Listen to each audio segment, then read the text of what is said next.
Good evening. This is Akashvani Kohima. I am Jonas Yantan with Evening News. The headlines.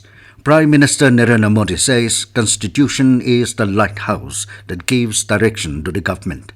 Chief Minister Neiphiu Rio asks councilors to work for development of municipalities and town councils. Chief Minister Neiphiu Rio says relations between NDPP and BJP is strong and stable. And Health Ministry issues advisory to states in view of reported cases of Zika virus from Maharashtra. Now the news in detail. Prime Minister Narendra Modi today said that the Constitution is not only a compilation of articles, but its spirit and words are valuable for the government. Replying to the motion of thanks to the President Draupadi Murmu's address to the joint sitting of Parliament in the Rajya Sabha, Modi said that the Constitution is a lighthouse that gives direction to the government. He hit out at the Congress, calling them the biggest opponent of the Constitution. Modi alleged that Congress' mindset is to oppose SC, ST and OBCs. On the vision of the NDA government during its third term, he said that the fight against poverty will be the key agenda of the government and the country will emerge victorious against poverty.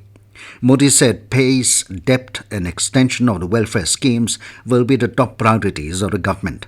He highlighted that the government is committed to make the country the third largest economy of the world in its third term. He said the country will witness massive change in the public transport system in the next 5 years.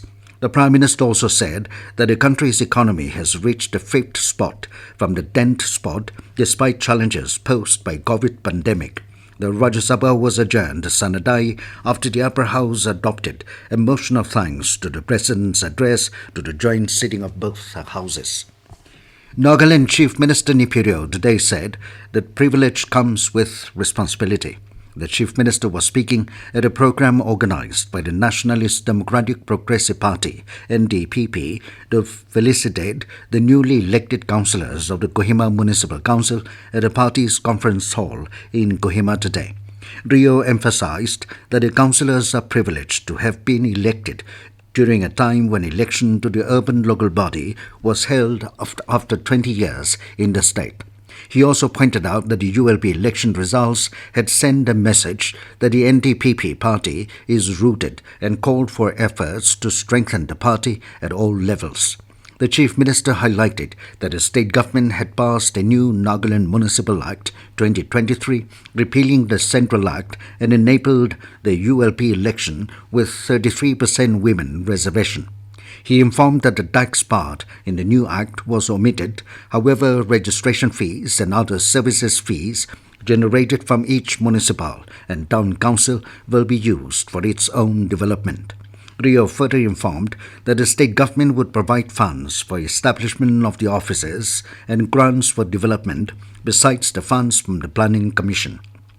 Pointing out that the absence of anti-defection law in the Municipal Act, he said the state government is examining to incorporate the same in order to ensure stability in the municipal and town councils. Rio added that training will be provided to the new councillors on the works and functions of municipalities. Chief Minister Neiphiu Rio today said that the relation between Nationalist Democratic Progressive Party (NDPP) and the Bharatiya Janata Party (BJP) is strong and stable. His response comes in the aftermath of rumours suggesting that the relationship had soured following the Lok Sabha election results where the People's Democratic Alliance (PDA) candidate was defeated. Speaking to media persons, Rio reiterated that the ruling government led by the NDPP-BJP alliance is functioning normally and is as strong as ever, adding that he has no further comments on the matter. The Chief Minister also informed that municipal councils and town councils will be set up immediately within a few days. When asked if any woman chairperson will be appointed, Rio stated that discussions are going on. Ministry of Health and Family Welfare has issued an advisory to states in view of some reported cases of Zika virus from Maharashtra. The ministry has stressed on the need for maintaining a state of constant vigil over the virus situation in the country. It said that as Zika is associated with microcephaly and can cause neurological consequences in the fetus, states have been advised to alert the clinicians for close monitoring of pregnant women. States were also instructed to advise health facilities and hospitals to identify a nodal officer to monitor and act to keep the premises Aedes mosquito-free.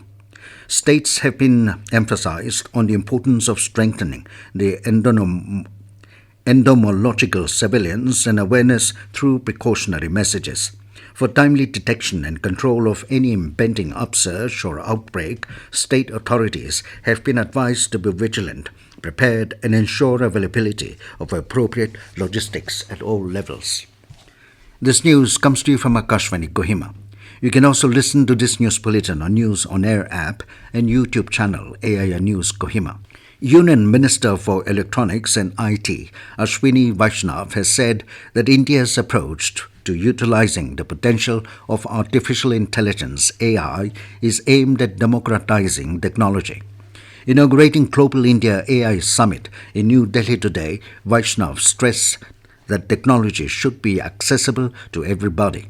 He said government will soon launch India AI Mission, which is worth 10,000 crore rupees. He said it will invest in an AI compute infrastructure of 10,000 or more graphics processing unit through a public-private partnership. The IT minister also informed that an AI innovation center will be established, which will focus on getting high-quality data sets. He said this can add more value to the efforts of researchers and startups. Vaishnav said government is working on a legislation to regulate AI with a focus on addressing risks and implementing safeguards against potential harms.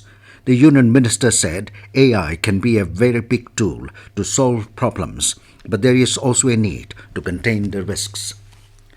Assam Rifles today organized security meeting with Kezo Town, Kezoma, Kezo Pasa, Kitima and Sakapama villages at Jakabama.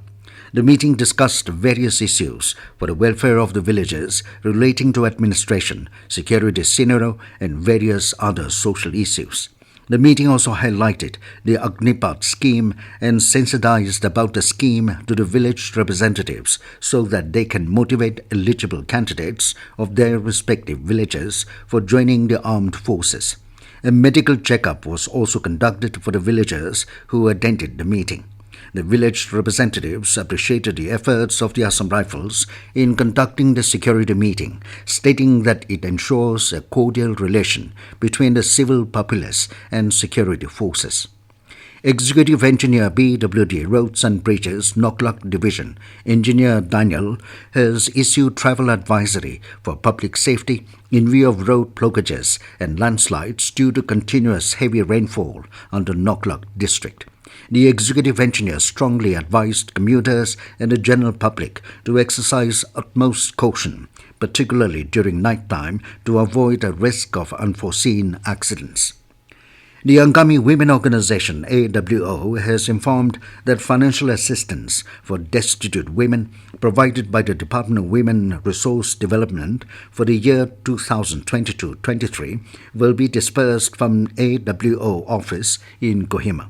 The disbursement is scheduled from July 10 till 14th from 10 a.m. till 3 p.m. at AWO Ki, Kohima.